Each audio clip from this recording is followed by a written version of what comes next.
and a Butcher, and that is my family. That I'm holding the dog, Great White Pyrenees, and there are 3 of my siblings. We had a 5th later, but this picture is taken at the time that I wrote, about the time that the title poem is about. So when I was about 10, and it was an eclipse. So it's kind of cool. One of our nieces thought of that old family picture and said that she would like to think about that and recommend that. And we were all really pleased. And then my friend Susan Craig put the printing cover together. So I want to show you that I'm going to recite some poems. They're going to be short. They're in the book. I emboss my signature, and then I'll sign my signature big with, I bought an embosser so that it gives some tactility to it, because I live with tactile things. My sight was gradually lost, genetic rogue gene, but I've adjusted, and you take classes. So this is my keyboard, and you see the bump dots on it? You see the bump dots? It's a Bluetooth keyboard. And You're Apple. fine. Thursday. Do not disturb. Calls and notifications will be silenced until tomorrow at 7 a.m. Messages. 1 hour ago. Press home to open. So the phone talks to me. Wow. And it's standard in Apples. And they have this voiceover 24/7 Apple accessibility support team. And so with them, and they call me an advanced voiceover user. I'm not a beta tester, but you know how we partner? We partner. So I'll say, hey, what about this little glitch with that? And then they'll say, man, we never thought about that. Or Wow. Here's what some other people who don't see well. It's I'll just talk about this briefly. It's the vision, just the rods and crone, and it just went from a donut down to a little pinhole, and I can still see the little shards of the moon, the full moon, and I try to get out. And my husband, I'll look over his shoulder, and he'll point his arm, and then wiggle his finger, and then I can kind of, if I shake my head, I can see it. But there's something about that moonlight. So I'm going to recite the first 3 poems of the book. They're 3 short poems. And then I'll recite a poem that's another short one that, well, it depends on our time. How's our time, Vivian? You're doing just fine. You're fine. Okay. Another one that people seem to like, about a garden shed. And Eclipse and a Butcher there are 3 poems in the book that are about eclipses. And the Jasper Project in One Columbia had a contest when the total solar eclipse came in 2017, August. And so I began writing. It's so much fun to research. You as writers, you know that. It's really fun to research things. And I just remember as a child, and I recited this poem the last time, An Eclipse and a Butcher, but I remember seeing that it wasn't a total solar eclipse. It was in Texas, but we were all excited, like about that pinhole projector. Who said that? We were all excited about that. But this year, this past eclipse, I'm going to start. The first poem of the book is called Portrait in Bronze. And we watched it from Sesqui State Park, into which we can walk from here. And there's Sand Quarry. You go up high and you can see west. So there were 7 of us, or 8 of us sitting around. So here's the poem that begins the book. Portrait in Bronze. We had not expected metallic light, much as we were on our solar glasses, opened our arms beseeching, as if we could catch the color like drops of rain, or hold a robin with both hands. But the color would not be contained. It cast shadows crisp as pencil lines. Ripples skittered over our shoes and on the sand. And then the air softened like night.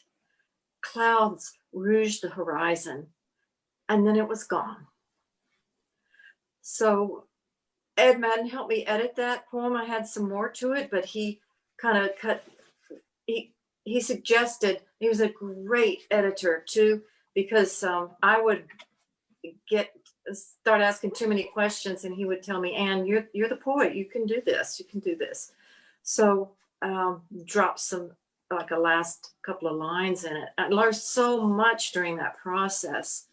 Okay, the second poem is the second poem in the book, and people seem to like it, and it's called Baptism. His family, straight as stalks, fix their eyes on him like sunflowers follow the sun. Dressed in white, long socks, short pants, he peeks over the pleated black robe, cants his eyes from parents to pastor, who dampens his hair 3 times, Father, Son, Holy Ghost. After the service, I step into the light of his mother's smile and pat his back. Then he reaches for me, curls a dimpled arm around my neck, presses the petal of his ear to my cheek, and it is I who is anointed. And that's based on a baptism witness. And even though I could not see it, I could feel it. You could just feel, and you hear the shuffle in the pews, and you just feel the happiness. And that little, I said, does he do this with everybody? And he said, Kristen, his mother, said, yes.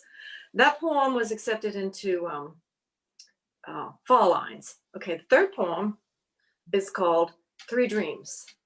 And it's after I'm one of 3 sisters, oldest of 3 sisters, and then 2 brothers. But, you know, as we grow in our own family, we'd spread out in topography and time zones, and children have children, so it's grandchildren. And we were so physically close. And there's a picture of us lying in the same bed, and we're curled away from each other, but we're all 3 in one bed, this elementary school. So it's kind of mourning that. All right, but it's good. It's in 1960s Kodachrome. 3 sisters, less than 3 years apart, sit cross-legged, unself-conscious, hair tousled, streaked with sun, play clothes rumpled across their chests. 3 sisters, tossed in the air by their father, scamper into a bubbled bath, crowd the tub, one by one hoisted by their mother, toweled dry, hair fragrant with. 3 girls giggle into gowns before supper and stories, are tucked into one bed, loose-limbed, shallowed breaths, and curl from each other to dream. Dreams that will one day pull them apart. You know, that's part of life. That poem won the Poetry Society. I think that's my first paid award. Gave it right back, but fortunately, we're all living, and my parents are still living, so we get to Zoom regularly. They're all back in Texas. The last poem I will recite for you is one that people also seem to like. It's not in the book. It's called The Garden Shed. Not what it used to be, this garden shed leaning like an old man on a cane, who shelters rusted rakes and broken bricks, wearied of waiting for purpose. Wasps rain from paper cathedrals, and spiderwebs drape a forgiveness over tiny handprints signed and dated. Born of salvaged lumber, its latches hold shutters for framed openings, smooth for small hands. A Dutch door hangs from a quartet of hinges to divide top from bottom, for children to ponder, should we make it a ship or a tunnel? Last weekend, the children returned, older now, to patch the leaky roof, oil hinges, sweep away wasps and webs. Give bricks new purpose, not as an ordinary walk to the back door, but as a gangplank or maybe a path to a secret garden. Comment on how memory affects your poetry? Sure, that's a good question. I've thought about that because I have a website which Vivian will put up there, but it took a long time to transition into.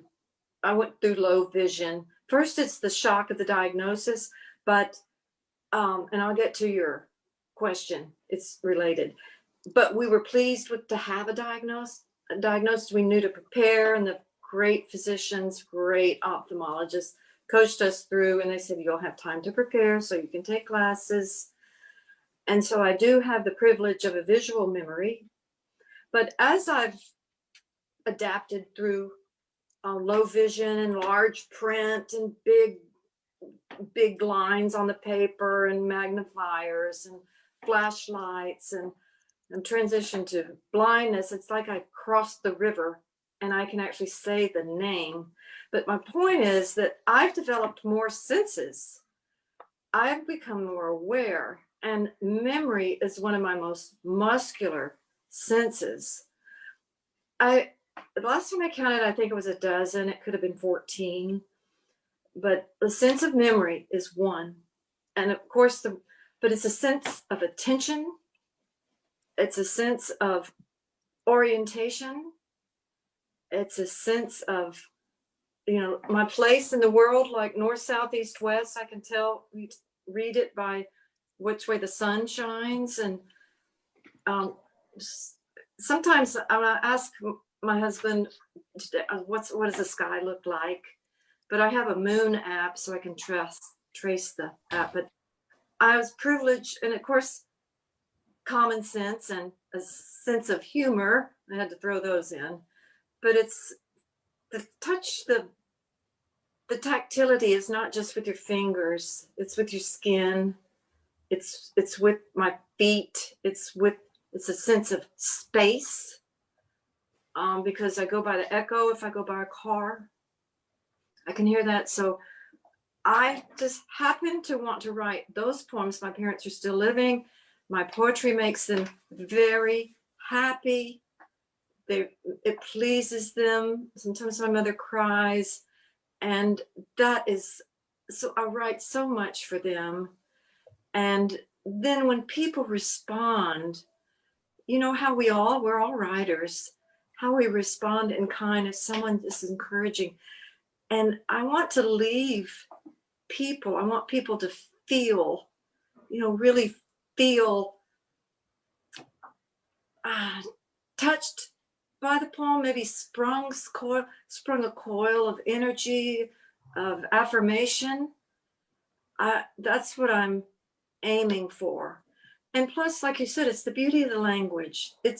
I've chosen to spend the rest of my life with beautiful language. There's a conscious choice.